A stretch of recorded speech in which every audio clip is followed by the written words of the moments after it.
সেইজন মহাবুদ্ধ, সেইজন মহাচতুৰ, যে ভক্তিৰ অৰ্থে যত্ন কৰি আছে।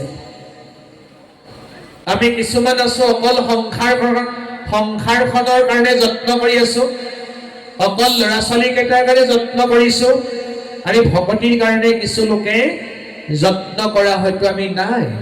কিন্তু ভাগৱতে কৈছে সংসাৰখন যেনেকে যত্নেৰে ধৰি ৰাখিছো, সংসাৰখন যেনেকে পিছ যাতে নপৰে, ল'ৰা ছোৱালী কেইটা যাতে এলাই আঠনি নহয়, যেনেকে যত্ন কৰিছো, ল'ৰা ছোৱালীৰ কাৰণে যত্ন কৰোতে কৰোতে আমি কেতিয়া ডেকা দেহ বুঢ়া হৈ গ'ল আমি গমেই নাপালো।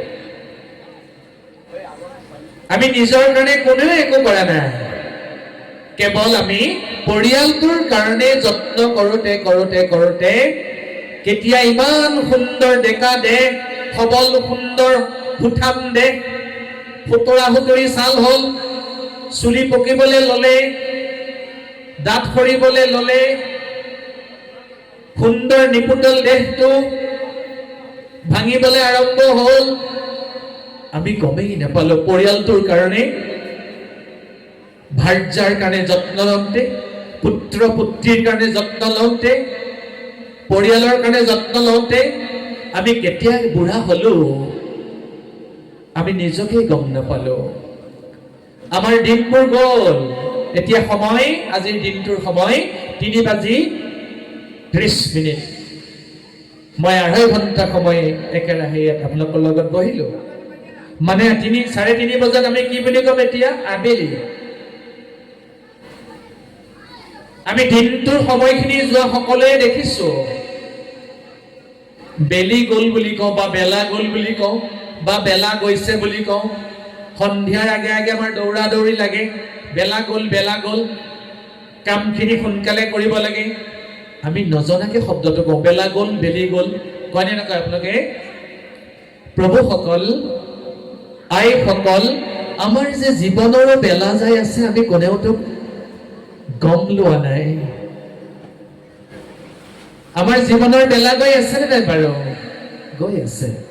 ভাগৱতেতো আমাক কৈয়ে আছে, আকৌ শিল্পী সাহিত্যিকসকলেও আমাক জনাইছে, সাংস্কৃতিক শিল্পীসকলে আমাক গীতেৰে জনাইছে, আমাৰ যে বেলা গ'ল, নাম ল'বলৈ সময় নাই, সময়ে নাতে।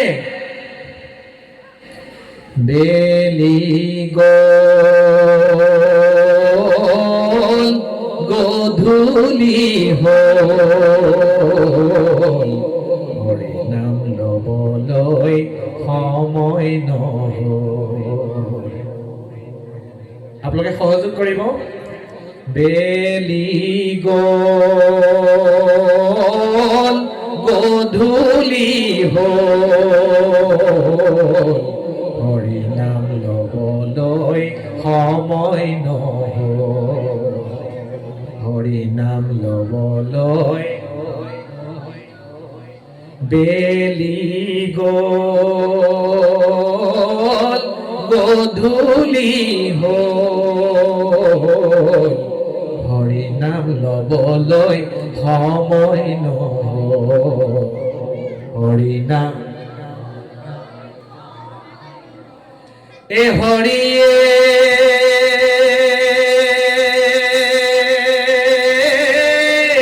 শিশুকাল গ'ল মোৰ, হৰি নাম ল'বলৈ সময় নহ'ল।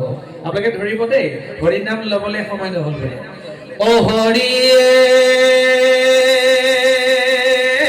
বৃদ্ধকাল গ'ল মোৰ, হৰি নাম। অ হৰিয়ে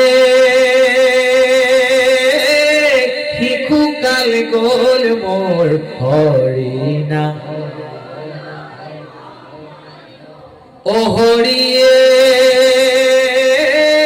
বৃদ্ধকাল গ'ল মোৰ, হৰি নাম। আৰ যৌবনকাল গোল মোৰ খেলে বেলি গোল, আৰ যৌবনকাল গোল মোৰ খেলে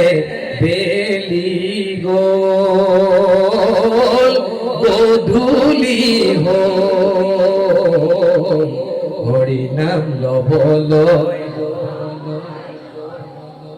হৰি নাম এ হৰিয়ে ধন ধন বুলি হৰি নাম অ হৰিয়ে মই ধনে সাঁচিলো হৰি নাম অ হৰিয়ে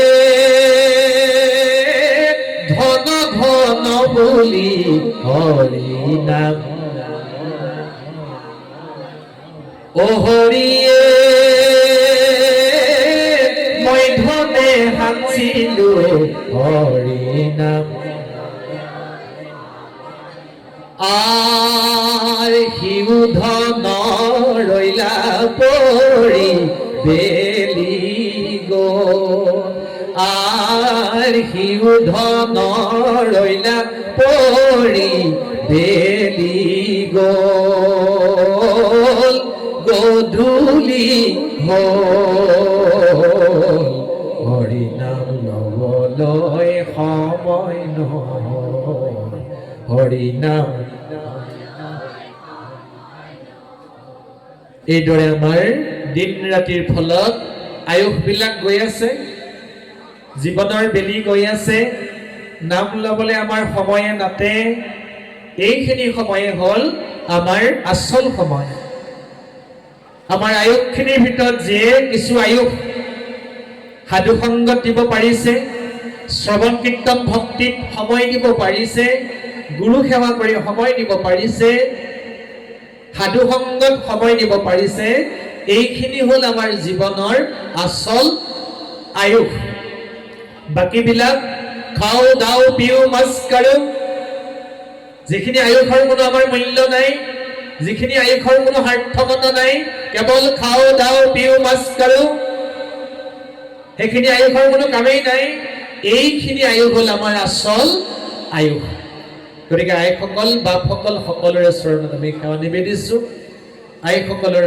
সংখ্যাই বেছি প্ৰায় সকলো ভাগৱততে দেখা যায় আইসকলে আমাৰ ঘৰখন খুব সুন্দৰকৈ ধৰি ৰাখিব আইসকলে পুৱা সন্ধিয়া ঈশ্বৰ উপাসনাখিনি ভক্তি প্ৰদীপ নিজৰ ঘৰখনত ঈশ্বৰৰ অৰ্থে এডাল ধূপকাঠি ঈশ্বৰৰ অৰ্থে এগছি ভক্তি প্ৰদীপ পৰিয়ালটোৰ মংগলৰ কাৰণে নিজৰ আত্মিক উৎকৰ্ষ সাধনৰ কাৰণে সদায় ঈশ্বৰ সেৱা কৰক বা আমি সকলোৱে কৰিব লাগে পৰিয়ালটো যাতে আমাৰ সুন্দৰ হৈ থাকে পৰিয়ালটোৰ মাজত শান্তি আনন্দ সদায় যাতে থাকে শাহু বোৱাৰীৰ মাজত সম্প্ৰীতি আৰু সমন্বয় থাকে বাপ বেটাৰ মাজত পুত্ৰ পিতৃৰ মাজত সমন্বয় আৰু যাতে সম্প্ৰীতি থাকে সুন্দৰ এক সম্পৰ্ক থাকে এক মধুৰ সম্বন্ধ থাকে ঘৰখনত যেনে এক আনন্দৰ জোৱাৰ হৈ থাকে